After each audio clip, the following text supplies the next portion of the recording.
नमस्कार दोस्तों, स्वागत है आप सभी का डेली लर्न में। कैसे हैं आप सभी। शुरू करते हैं अपनी आज की टेस्ट सीरीज। आज हमारा टेस्ट सीरीज का क्रम रहेगा, भाग होगा 138। क्वेश्चन हमारा, यदि एक आयत दोस्तों रेक्टेंगल को बोला जाता है, यदि एक आयत की लंबाई तथा चौड़ाई दोनों को 2 गुना कर दिया जाए, 2 टाइम्स कर दिया जाए, तो उसके क्षेत्रफल में, एरिया में कितने प्रतिशत की वृद्धि होगी, कितने परसेंटेज का इंक्रीमेंट होगा। 4 ऑप्शन आपके पास रहेंगे। शुरू करते हैं बिना किसी देरी के, क्योंकि आप सभी जानते हैं समय ही सब कुछ है। पहला क्वेश्चन आपके सामने, उत्तराखंड में हस्तशिल्प सामग्री मोष्टा को उत्पादित करने में निम्न में से कौन सा कच्चा माल प्रयोग में लाया जाता है। ऑप्शन आपके पास रहेंगे। ऑप्शन ए रिंगाल, बांस, चीड़ वृक्ष की छाल, पांगर वृक्ष की छाल। ऑप्शन ए करेक्ट रहेगा दोस्तों, मोष्टा रिंगाल से संबंधित है। इसको याद रखिएगा, काफ़ी बार क्वेश्चन पूछा गया है। नेक्स्ट, ऐतिहासिक स्थल लघु उड़ियार। उड़ियार किसे कहा जाता है?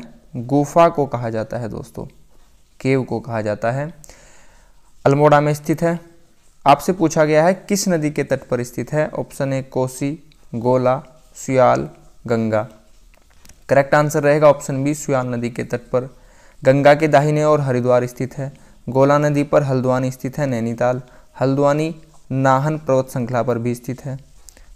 एक्स्ट्रा इन्फॉर्मेशन पसंद आती है तो प्लीज़ लाइक कीजिएगा दोस्तों, अपने विचार अवश्य बताइएगा। दुग्धताल कहाँ स्थित है? आपके पास हिंट है दोस्तों, उस जिले का क्षेत्रफल है 8030, सबसे बड़ा जिला है। स्थापना 24 फरवरी 1960 को की गई थी। अब आंसर आप बता सकते हैं। ऑप्शन बी करेक्ट रहेगा, चमोली जिला। क्षेत्रफल से हम आंसर तक पहुंच सकते थे। अगर बात करें स्थापना की, 24 फरवरी 1960 को उत्तरकाशी जिले की स्थापना टिहरी से निकालकर की थी। पिथौरागढ़ की स्थापना अल्मोड़ा से निकालकर की गई। चमोली की स्थापना पौड़ी से निकालकर की गई। ठीक है दोस्तों। चंपावत की स्थापना 1997 में की गई, रुद्रप्रयाग प्लस बागेश्वर के साथ। और इन तीनों ही जनपद में 2-2 विधानसभाएं सीटें हैं। चंपावत सबसे छोटा जनपद है, 1766 इसका क्षेत्रफल है दोस्तों। आगे बढ़ते हैं। कूली बेगार बर्दायश के अंतर्गत ग्रामीणों को कौन सा कार्य करना पड़ता था? निःशुल्क कूली की व्यवस्था करना, निःशुल्क सेवा करना, निःशुल्क खेतों में मजदूरी करना, निःशुल्क राशन देना। करेक्ट आंसर रहेगा दोस्तों, निःशुल्क राशन देना। कूली बेगार बर्दायश का यहाँ पर अर्थ रहा। नेक्स्ट, ब्रिटिश शासनकाल में उत्तराखंड में प्रधान का मुख्य कार्य क्या होता था? कल मैंने आपको बताया था प्रधान की आयु, अगर आप प्रधान बनना चाहते हैं तो कितनी आयु होनी चाहिए? न्यूनतम 21 वर्ष। वोट डालने के लिए 18 वर्ष। लोकसभा 25 वर्ष। राज्यसभा 30 वर्ष। राष्ट्रपति 35 वर्ष। राज्यपाल भी 35 वर्ष की होगी। और बात करें प्रधानमंत्री के लिए 25 वर्ष। ठीक है दोस्तों। क्वेश्चन पर बात करते हैं। प्रधान का मुख्य कार्य क्या था? न्यायिक कार्य करना? नहीं दोस्तों। शिक्षा का उन्नयन? नहीं। राजस्व एकत्रित करना? ठीक है दोस्तों, टैक्स कलेक्ट करना। नेक्स्ट, बधानी बोली प्रचलित है, कहाँ पर प्रचलित है बधानी बोली? पिंडर क्षेत्र में, बिनसर क्षेत्र में, पौड़ी क्षेत्र में, रुद्रप्रयाग क्षेत्र में। याद रखिएगा, यहाँ पर न लिखा है और यहाँ पर भी न लिखा है, पिंडारी। ठीक है दोस्तों। पिंडारी ग्लेशियर, अगर ग्लेशियर की बात करें तो उत्तराखंड का दूसरा सबसे बड़ा ग्लेशियर है। कुछ चीज़ें ध्यान से सुन लीजिए। अगर यह उत्तराखंड है, यहाँ पर गढ़वाल, यहाँ पर कुमाऊं। गढ़वाल का सबसे बड़ा ग्लेशियर गंगोत्री है और यह उत्तराखंड का भी सबसे बड़ा है। गंगोत्री ग्लेशियर उत्तरकाशी में स्थित है। बात करें कुमाऊं का सबसे बड़ा ग्लेशियर पिथौरागढ़ में है, मीलम। लेकिन यह है, अगर बात करते हैं हम यहाँ पर उत्तराखंड का दूसरा सबसे बड़ा कौन सा होगा, तो फिर होगा पिंडारी ग्लेशियर, चमोली बागेश्वर में स्थित है, उत्तराखंड का दूसरा बड़ा ग्लेशियर। ठीक है दोस्तों, आगे बढ़ेंगे। अल्मोड़ा के समीप स्थित बूटधारी सूर्य मंदिर, सूर्य मंदिर है, अल्मोड़ा में है। आपको समझ जाना चाहिए, बात कर रहे हैं कटारमल मंदिर की, तो कटारमल देव ने यह बनवाया था दोस्तों। नेक्स्ट, निम्न में से उत्तर प्रदेश के किस जिले में नैनीताल जिले की सीमाएं नहीं लगती हैं? नहीं पूछा गया है, क्वेश्चन थोड़ा सा टफ हो जाता है। मुरादाबाद की तो लगती है दोस्तों, बरेली की सीमा भी लगती है, रामपुर की भी लगती है, बिजनौर की सीमा नैनीताल जनपद से नहीं लगती है। आगे बढ़ेंगे, क्वेश्चन थोड़ा सा कठिन है। यह है दोस्तों लोअर पीसीएस अपर पीसीएस तक के लेवल का क्वेश्चन है। निम्नलिखित शाह वंश के शासकों का कालक्रम क्या होगा? कालक्रम आपसे पूछा गया है, देखते हैं हम क्या कर सकते हैं। यहाँ पर महीपति शाह, पृथ्वीपति शाह, ललित शाह, फतेहपति शाह। दोस्तों सबसे पहले थे महीपति शाह, कर्णावती इनकी रानी थी। उनके बाद इनके पुत्र आएंगे पृथ्वीपति शाह। तो यहाँ पर देख लीजिए, पहले 1 यहाँ पर लिखा है ऑप्शन बी और ऑप्शन डी 1 लिखा है, यानी कि ऑप्शन ए और सी तो काट दीजिए, हमारा आंसर यहाँ नहीं है। महीपति शाह के बाद पृथ्वीपति शाह, 1 के बाद 3 यहाँ पर लिखा है दोस्तों, तो यानी कि आंसर हमारा बी करेक्ट हो जाएगा। हमें सब कुछ करने की आवश्यकता भी नहीं पड़ी, 2 ही ऑप्शन से हमारा ऑप्शन आ गया। अब आप क्रम जान लीजिए, पहले महीपति शाह आएंगे, फिर पृथ्वीपति शाह, फिर फतेहपति शाह, फिर लास्ट में आएंगे ललित शाह। ठीक है दोस्तों, क्वेश्चन काफ़ी अच्छा था। आगे बढ़ेंगे, गढ़वाल क्षेत्र का तलवार ढाल के साथ युद्ध नृत्य गीत है कौन सा है जो तलवार ढाल के साथ किया जाएगा? नागजी नृत्य नहीं होगा, ना ही नरसिंह नृत्य है, पांडव नृत्य नहीं है, आंसर होगा शरो नृत्य, आंसर होगा शरो नृत्य। काफ़ी अच्छा क्वेश्चन है, काफ़ी बार पूछा भी गया है। हिंदी से पहला क्वेश्चन है दोस्तों, द के नीचे हलन है, अ, क के नीचे हलन, श के नीचे हलन और फिर अ का अर्थ क्या बनेगा? बताइए। द और अ से बन जाएगा द, ठीक है। क और श से बनता है अक्ष, और इस अ से यहाँ पर ये बन जाएगा दक्ष बनेगा। ऑप्शन देख लीजिए, करेक्ट है ऑप्शन बी। ठीक है दोस्तों, आगे बढ़ेंगे। अग्नि का तद्भव रूप क्या है? अग्नि तो तत्सम है, इसका तद्भव रूप बताइए हिंदी। तो अग्नि को हम क्या बोलते हैं? आग, ऑप्शन ए करेक्ट रहेगा। सौम्यता ही नारी का सच्चा श्रृंगार है, सभी जानते हैं श्रृंगार है, लेकिन श्रृंगार की वर्तनी शुद्ध कौन सी होगी? ए बी सी बताइए। श्रृंगार में दोस्तों यहाँ पर ऑप्शन सी करेक्ट रहेगा, इसको याद रखिएगा, यह शुद्ध वर्तनी में भी प्रश्न पूछा जाता है। नेक्स्ट, स्मरण का विलोमार्थी शब्द क्या होगा? मैं आपको डेली बताता हूँ कि लाइक करना, स्मरण रखना है, भूलना नहीं है। स्मरण का विलोमार्थी होगा असमरण, अनुसमरण, विस्मरण, इनमें से कोई नहीं। पहला ही ऑप्शन इतना प्यारा दे रखा है, लेकिन आंसर यह नहीं है दोस्तों। अ लगा दिया तो इसका मतलब यह नहीं होगा कि विलोम हो जाएगा। आंसर होगा ऑप्शन सी, विस्मरण। जब भी आपको कन्फ्यूजन हो ऑप्शन ए कभी मत लगाइएगा, जब भी आपको कन्फ्यूजन हो ऑप्शन ए आंसर कभी मत लगाइएगा। ठीक है दोस्तों। चतुर्भुज में कौन सा समास होता है? समास और सर्वनाम 6 प्रकार के होते हैं चतुर्भुज में। यह काफ़ी अच्छा क्वेश्चन है। अच्छा क्यों है आपको बताया जाएगा। इसमें दोस्तों तीनों ही आंसर सही हैं, लेकिन तीनों आंसर तो नहीं लगा सकते। OMR शीट में तो कोई एक ही ऑप्शन चूज करके उसे फिल करना होगा। तो अब देखते हैं सबसे प्राथमिकता प्रेफरेंस किसे दिया जाएगा। चतुर्भुज, यहाँ पर 4 लिखा है तो द्विगु समास भी बनता है। विशेषता बताई जा रही है 4 भुजाएं हैं, क्रमधारी समास भी बनता है। चतुर्भुज में 4 भुजाएं ईश्वर की भी होती है तो बहुब्रीहि समास भी बनता है। यहाँ पर आप प्राथमिकता देंगे ऑप्शन ए को, बहुब्रीहि समास को।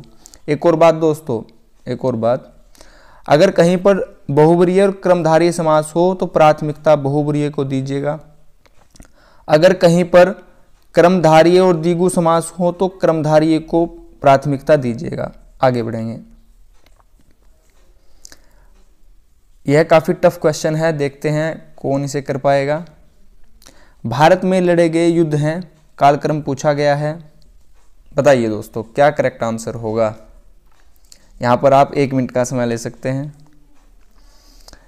ठीक है, अगर आप इसको सोल्व कर पा रहे हैं तो आप खुद को एक रेस में मान सकते हैं कि हाँ मैं भी रेस में हूँ। ठीक है दोस्तों, देखते हैं। वांडीवास का युद्ध हुआ था 1760 में। बक्सर का युद्ध हुआ था दोस्तों 64 में, सब 1700 ही हैं, ठीक है। प्लासी का युद्ध तो फेवरेट है, सभी जानते हैं, 57 में हुआ था। अंबर का युद्ध शायद किसी को ना पता हो, इसी के बारे में चर्चा करते हैं। अंबर का युद्ध फ्रांस और कर्नाटक के बीच में लड़ा गया था। फ्रांस से थे ड्यूप्ले और कर्नाटक से थे अनवरुद्दीन, और यह लड़ा गया था 1749 में। अब आप इसको अरेंज कर लीजिए। यहाँ पर अंबर का युद्ध आएगा सबसे पहले, इसको रफ कर देते हैं, देखते हैं। अंबर का युद्ध सबसे पहले दिया रखा है 1749, प्लासी का युद्ध 1757, वांडीवास का युद्ध 1760, बक्सर का युद्ध 1764। इसको 2 से 3 बार आप पढ़ लीजिएगा, अच्छा क्वेश्चन है। आगे बढ़ेंगे। नेक्स्ट क्वेश्चन है दोस्तों, निम्नलिखित में से किसने बंगाल में द्वैध शासन। एक बात बताता हूं दोस्तों, कुछ दोस्त होते हैं कि क्वेश्चन पूरा नहीं पढ़ेंगे, देखेंगे बंगाल में द्वैध शासन, ठीक है, रॉबर्ट क्लाइव लगा दिया आंसर। ऐसा नहीं होता है, आपको धैर्य रखना है। निम्नलिखित में से किसने बंगाल में द्वैध शासन प्रणाली यानी कि ड्यूअल गवर्नमेंट सिस्टम को समाप्त किया। क्वेश्चन को पूरा पढ़ना चाहिए, धैर्य बहुत बड़ी चीज़ होती है। देखिए दोस्तों, द्वैध शासन प्रणाली को शुरू किया था रॉबर्ट क्लाइव ने और इसको समाप्त किया वारेन हेस्टिंग्स ने। अब आपका आंसर क्या है? Option B. प्रश्न को पूरा पढ़िएगा, जल्दी मत कीजिएगा। होज विद्रोह हुआ था, कब हुआ था होज विद्रोह? दोस्तों लास्ट की जो संख्या लिखी है 20, 21, 20, 21, 20, 21 तो सही है। अब यहाँ पर ये देखना है कि 1620 है या 1720 है या 1820 है या 1920 है। हमारा करेक्ट आंसर रहेगा ऑप्शन सी, 1820-21 के दौरान होज विद्रोह हुआ था। नेक्स्ट क्वेश्चन, निम्नलिखित में से किसने महाराष्ट्र के गणपति उत्सव का कार्यकल्प किया कि वह राष्ट्र का उत्सव बन गया? तो यह कार्य किसने किया? रामदास ने नहीं किया दोस्तों, ना ही शिवाजी ने किया, बाल गंगाधर तिलक जी ने यह कार्य किया था। कांग्रेस ने प्रथम बार मुस्लिम समुदाय के लिए पृथक निर्वाचन प्रणाली को औपचारिक रूप से स्वीकार किया। तो पृथक निर्वाचन प्रणाली सांप्रदायिकता के आधार पर कौन सा था? यह था दोस्तों मार्ले मिंटो सुधार। मिंटो इसमें वायसराय थे, मार्ले इसमें सचिव थे। यहां से भी क्वेश्चन बनता है। 1909 की हम बात कर रहे हैं। आधुनिक देवनागरी लिपि का प्राचीन रूप क्या है? तो देवनागरी लिपि का प्राचीन रूप है दोस्तों, ऑप्शन बी करेक्ट होगा, ब्रह्मी। ब्रह्मी ही लिपि से सभी लिपियों का जन्म हुआ है। आगे बढ़ेंगे। ऐसी भाषा से, संस्कृत भाषा से सभी भाषाओं का जन्म माना जाता है। कुल्लू घाटी निम्नलिखित पर्वत श्रेणियों के बीच अवस्थित है। कहाँ पर स्थित है? धौलाधार, पीर पंजाल, रणज्योति, नागटिब्बा, लद्दाख, पीर पंजाल, मध्य हिमालय, शिवालिक। करेक्ट आंसर रहेगा धौलाधार तथा पीर पंजाल के बीच में कुल्लू घाटी स्थित है।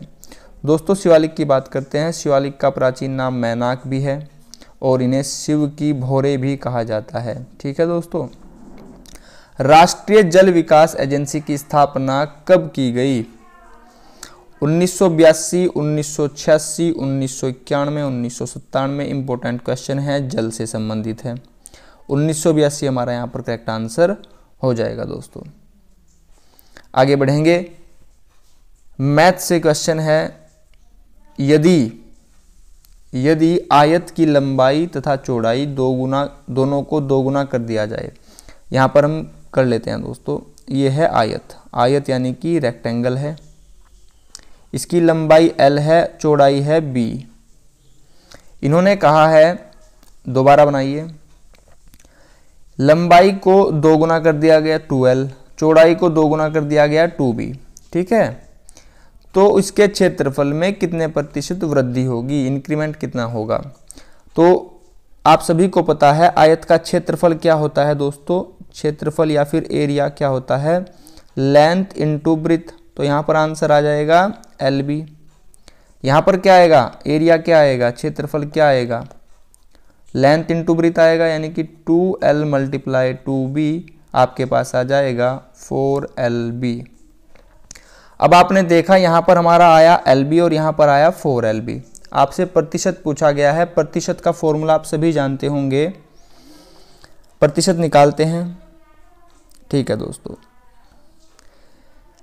हमारा क्षेत्रफल अब हो गया है 4LB और पहले था LB। अपोन में पहले वाला क्षेत्रफल रखेंगे LB और मल्टीप्लाई करेंगे 100 से। ये क्षेत्रफल, ये प्रतिशत का फॉर्मूला होता है। अब यहाँ पर 4LB में से अगर आप 1LB को माइनस कर देंगे तो आपके पास क्या बचेगा दोस्तों? आपके पास बचेगा 3LB मल्टीप्लाई में यहाँ पर 100। LB से LB कट गया, 3 की मल्टीप्लाई जब आप 100 से करेंगे तो आपके पास आएगा 300% की वृद्धि हुई। ऑप्शन देख लीजिए 300% कहाँ पर है? ऑप्शन बी हमारा यहाँ पर करेक्ट हो जाएगा। ठीक है दोस्तों, आगे बढ़ेंगे। हमारा आज का लास्ट क्वेश्चन है। क्वेश्चन यह भी थोड़ा सा टफ है, अगर हल्की सी भी यहाँ पर कहीं चूक हुई तो आंसर गलत आता है, और जो आपका आंसर गलत आता है ना दोस्तों, वही पहला ऑप्शन होता है। ठीक है, देखते हैं क्या लिखा गया है। कैलकुलेशन का खेल है सारा, और कुछ नहीं है। आपने बोर्ड मास पढ़ा होगा, तो यानी कि सबसे पहले आप ब्रैकेट को सोल्व करेंगे, उसके बाद फिर ऑफ को, फिर डिवाइड, मल्टीप्लाई, एडिशन, सब्ट्रैक्शन। ठीक है, करेंगे स्टार्टिंग से। पहले आप यहाँ पर ये का लिखा है, इसको सोल्व करेंगे। तो का को सोल्व करेंगे, यहाँ पर मल्टीप्लाई है, इसका अर्थ का अर्थ मल्टीप्लाई होता है। 2 से 4 काट देंगे, आएगा यहाँ पर, एक मिनट दोस्तों, अभी पहले इसकी कैलकुलेशन तो कर लीजिए। इस वाले पोर्शन की कैलकुलेशन करनी है। इसकी कैलकुलेशन मैं आपको यहाँ पर करके दिखा देता हूँ, जल्दी नहीं करेंगे। ठीक है, हमारे पास यह लिखा है, तो 4 एकम 4 और 1 5, 5/4, 5/4 मल्टीप्लाई 2/3 आ गया। 2 से आपने 4 काट दिया। अब यहाँ पर आएगा, ऊपर 5 आएगा, नीचे 2 तिया 6 आ गया। तो इस पूरे पोर्शन को सोल्व करके आपके पास आया 5/6, याद रखना है। ठीक है, तो यहाँ पर लिख देंगे हम 5/6 आया। यहाँ पर डिवाइड लिखा है, डिवाइड का अर्थ क्या होगा? आप इन संख्याओं को ऊपर नीचे कर देंगे। इसको उठा के मैं यहाँ पर ला रहा हूँ जिससे आपकी समझ में आ जाए। हमारे पास अब यह बचा है। ठीक है, डिवाइड को आप मल्टीप्लाई में चेंज कर दीजिए और इधर वाली डिजिट हो जाएंगी ऊपर नीचे। यहाँ पर आपके पास क्या बचेगा? 6 से 6 कट जाएगा, 5 से 5 कट जाएगा, 1 बचा। तो इस पूरे को सोल्व करके आपके पास क्या आ गया? 1 का कोई अर्थ नहीं बैठता, ये सब खत्म कर दीजिए। अब आपके पास बचा है 2/3 मल्टीप्लाई 3, 3 से 3 कट जाएगा, 2 आपका आंसर बचा दोस्तों। खोदा पहाड़ और निकली चुईयां, यहाँ पर ऑप्शन डी करेक्ट है, 2 आंसर बचा है। ठीक है दोस्तों, अगर आप चैनल पर नए हो, वीडियो आपको हेल्पफुल लगी हो तो प्लीज़ चैनल को सब्सक्राइब कीजिएगा, वीडियो को लाइक एंड शेयर कीजिएगा। आपने अपना कीमती समय चैनल को दिया है, इसके लिए आप सभी का बहुत बहुत धन्यवाद। Thanks for watching. आपका दिन शुभ हो। नमस्कार दोस्तों।